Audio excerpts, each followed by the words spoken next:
So this historic house here that we are going to visit had some fairly strict guidelines as far as visiting.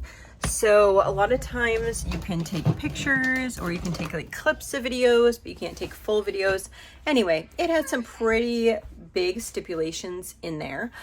So there's no videos inside of this house, but you can, when you first go in, you need to put on like surgical type booties in order to go into this house. That's how kind of, I would say strict it is, but you kind of get the picture. So who was she? So I want to say her name right. Sarah O'Nair, I think it's O'Nair Jewett, was a young adult who grew up in South Berwick, and then she ended up traveling like throughout the United States. She had many famous friends throughout the world. She actually there was a picture with her with Charles Dickens, and so it was kind of interesting. She wrote many novels. Her dad was a country doctor, and he really encouraged her just in her works that she does to write things that she knew about. So most of her writings, which are numerous, are what she knows about. So her grandfather is the one who actually built the house and the house next door. It is in like a Georgian style. Yeah, it's really pretty, very pretty. He was a captain of a ship, so a lot of you can almost see almost the detail of the work in the architecture from being a boat builder, you know, just the way that the wood is carved and such. So she never married, and she ended up getting sick, or a head injury, I think it was a head injury rather early in life. I think she was late 50s, something like that, and then she was never able to write again. I think that her tale and her story is very interesting because, like Louisa May Alcott, which we saw in the Little Women house, her father was very encouraging for her to actually be a woman that was like beyond her times, I guess you want to say. He wasn't like telling her she can't do this. He says, no, I want you to do this. Go and be an author, be a writer, write about things that you know, and encouraging her to do that. So I found great similarities between the two, actually. So if you get a chance, I think that it's worth going to the house. It is part of the historical New England, I think it's New England Historical, I was trying to look on my laptop, I think it's New England Historical Society. So you can visit just this house, or you can visit like, if you get a membership to the Historical Society place, then you can visit those places. There's also different discounts if you're a veteran, if you hold an EBT card, if you, I gotta see, because now it's mushing in my brain because I've since looked at other places that we'd be interested in. Yes, so it's really, I think it's worth going. I don't think, it's definitely not for younger kids. None of my younger kids went except for Azariah, who I was carrying in a carrier. It is not handicap accessible. Like I said, you had to put shoes on. Sorry, my kids are watching a movie and it's Max and Ruby. It's loud. So there was me and my 16-year-old, my 15-year-olds, my 13-year-olds, and my 10-year-olds. Those were great ages to go through this tour. The tour took about a full hour, and she explained every single room in the house. She explained the sickness. She explained people that the family knew, where they would entertain, all the things. They explained it. She also explained the servants and how they were looking for servants during that time, but it was actually more economical for people that were looking for work to work at the mill, which was like in that town as well. So it was hard for them to find any servants, and they ended up getting a couple Irish servants that went to stay with them. So, and they each had their own bedroom, and she showed us those as well. They are working on, in the back of the kitchen area, they are working on making a hands-on kitchen type area, which should be interesting. Yeah, so yeah, Is it worth the visit? Yes, I think that it probably is for those age ranges, but not for younger children. So I will share with you the other house, which is right next door, is actually where she specifically lived after the age of 5, and then her grandparents owned the house that they actually give the tours of. She was at her grandparents' house most of the time and did a lot of her writings at her grandparents' house, not her own house. And then I believe it was in the 70s that it was donated to the Historical Society. And since then, they have been trying to collect any of the artifacts that got sent out to family members back into the home the way they were. So nothing has been really touched. The wallpaper is the same, the flooring is the same, the bed's the same. Like in her room, like her bedroom literally stayed exactly the way it was since the day she died, which is interesting.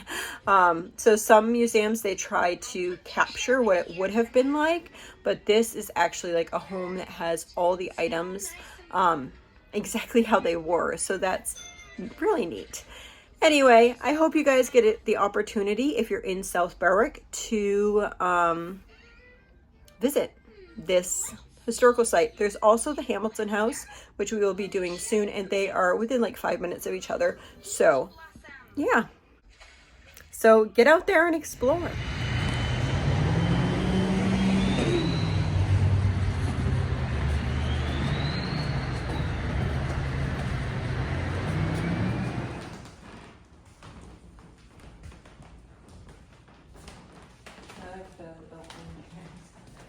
America's Kitchens.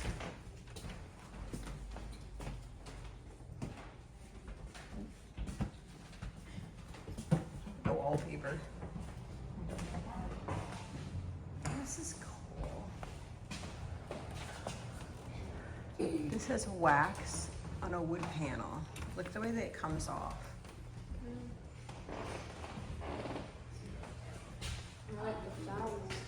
Mm-hmm. Bloom where you were planted. Oh, that's cute. Garden Tea Party Whimsical. Tea Party 1.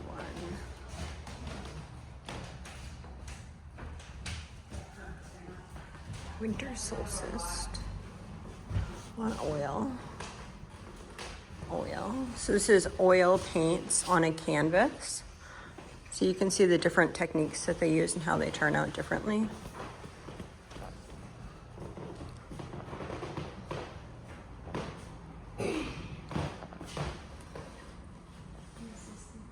Botanical.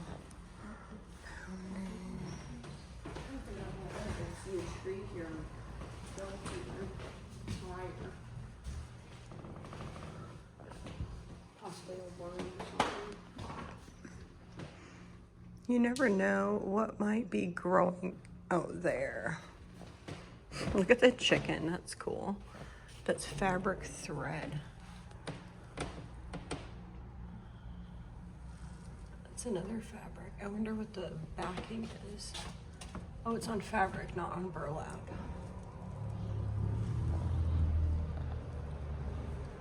That's paper and fabric.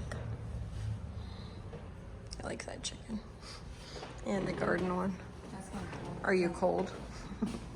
It has pictures, but then it has scriptures underneath.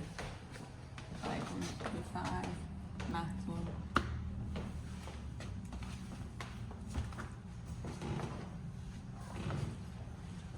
That is neat.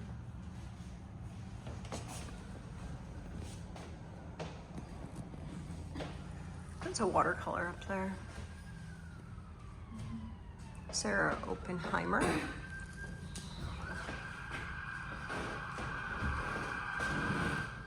Oil canvas. Photography. They lift up a grave. And found bugs. Under the raspberries.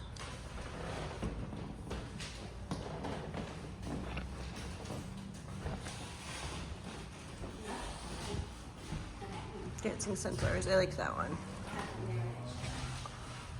says oil on muslin board.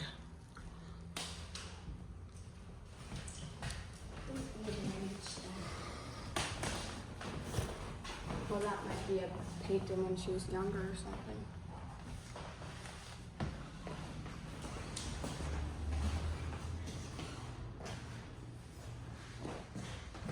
Is this just an old painting or something? Mm-hmm.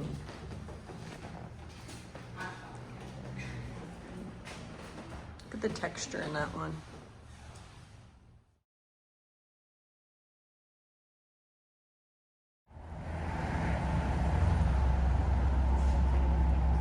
Yep. Here we are looking for the gardens. They said you can go outside. We had to wait an hour for the next tour. And so we were looking for the gardens to look before we went in, and we couldn't find them anywhere. We're kind of like making circles, just kind of guessing where they were. They were behind this other building over here, which was interesting. It was neat they had pictures in the house itself of how it used to look way back when she lived there, and there was like cows just roaming in the middle of town. It was kind of funny. It was a whole different life back then. It was hot, so I was looking for a little gem of a shady nook somewhere. We had walked over from a playground that wasn't too far away. It was probably like, I don't know, maybe 3 or 4 blocks over. And then we thought that we'd be able to go right in because we got in at 12 o'clock, which is right when we opened, but they already had started a tour. So I guess they only do tours on the hour. So that is something that you might want to take note of if you are visiting here, is that they only run the tours on the hour. So get there before the on the hour. So they opened at 12. We got there like right at 12, but apparently they already had a tour going. So we didn't get in until the 1 o'clock tour. So if I were to go to any of these houses again, I probably will get there 15 minutes early and kind of just wait around outside rather than having to wait a whole hour for the next tour to start.